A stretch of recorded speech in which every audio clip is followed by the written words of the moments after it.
আমরা যখন কোনো মানুষকে কোনো কিছু বোঝানোর চেষ্টা করি বা আমরা কোনো কিছু বোঝাই, তখন আমরা কিন্তু আমাদের নিজেদের মতো করে বোঝানোর চেষ্টা করি।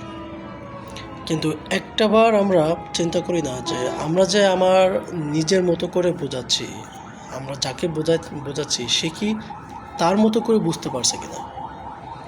এরকমের অনেক সময় হয় যে সে কিন্তু বিষয়টা বুঝতে পারছে তার মতো করে, কিন্তু আমরা এটা মেনে নিতে পারি না। আমরা আমাদের মতো করে পেতে চাই সব সময় সব কিছুই। আসলে সব সময় সব কিছুই নিজের উপর বা নিজের মতামতের উপর কোনো কিছু হয় না। অনেক সময় অন্যের উপর একটু নির্ভর করতে হয়, তাকেও বুঝতে হয়, তাকেও বোঝার সময় দিতে হয়, বোঝাইতে হয়। শুধু যে আমি একা বলবো আমার কথা সবাই শুনবে, আমি রাজা সবাই প্রজা, আসলে এরকমের ব্যাপারটা এরকম না।